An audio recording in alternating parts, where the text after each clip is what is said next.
Hello, my name is Raul Melendez. Welcome to History and Theory of Public Administration. In today's presentation, I'll be covering from foundational theory to management practice in public administration.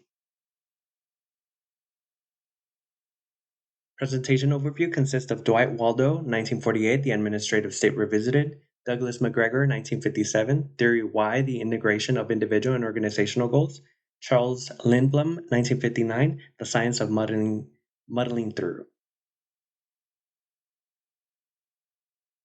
Dwight Waldo is best known for his work, The Administrative State. He was a great influence, or he greatly influenced the new public administration movement by challenging old status quo, Wilson's politic and administration dichotomy theory.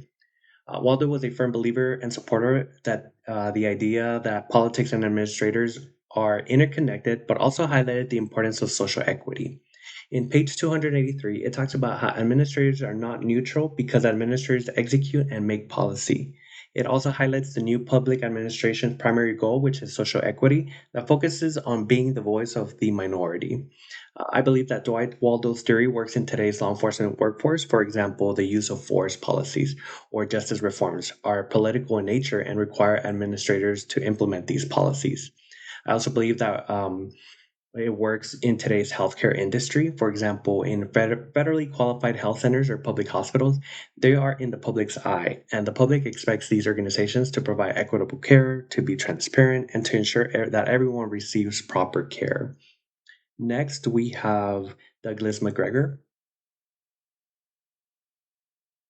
He is known for developing one of the most fundamental process models of motivation. He developed this concept of two philosophies, which are theory X and theory Y, which are a set of assumptions that managers make about their staff.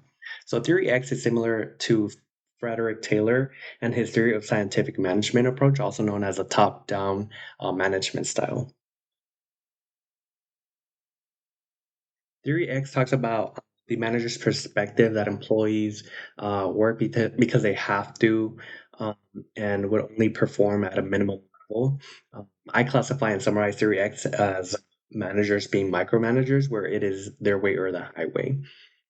On the other hand, Theory Y is the manager's perspective, where employees are motivated to work, similar to Elton Mayall's Hawthorne effect theory, both focusing on the human factor like morale, trust, and employee empowerment. I classify and summarize Theory Y as managers being macro managers, giving the employees the autonomy to be able to do their jobs. I strongly believe that McGregor's both Theory X and Y are existent and work in today's public administration industry. I believe that Theory X is applicable to public law enforcement agencies, where there's a chain of command that managers have to be micromanagers, as their employees must follow policies and procedures, not leaving room for creativity other than enforcing the laws as is. Theory Y, I think of managers in the healthcare industry who oversee uh, like public hospitals where there is the ability to allow their employees to be self-motivated, show initiative, and be creative when it comes to sharing resources or thinking outside the box to find solutions.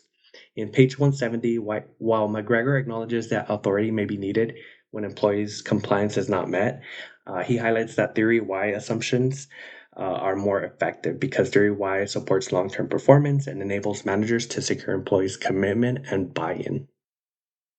Next, we have Charles Lindblom. Charles Lindblom is known for focusing on how policies get developed and how they evolve. In his article, he talks about incrementalism, this concept of muddling through. Lindblom's work focuses on administrators' decisions and his branch method being more practical than the rational comprehensive, also known as the root in his work. The branch method consists of making improvements by making small corrections or adjustments, as well as adding increments to policies or procedures that are already in place, suggesting that politics and administration are intertwined, clearly opposing Wilson's dichotomy theory, which is the division of politics and administration. In page 179, it talks about how by following Lindblom's theory, there will be opportunity to make corrections to unwanted consequences or be able to reverse policies if necessary, showcasing the collaboration between politics and administrators.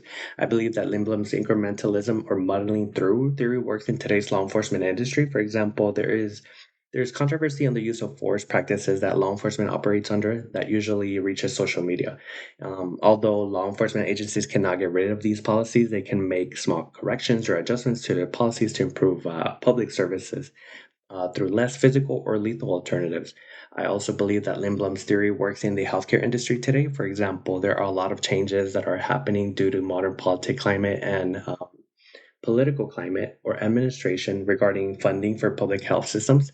These health systems must find ways to sustain by considering possibly staff reduction or closure of programs that will least impact the organization.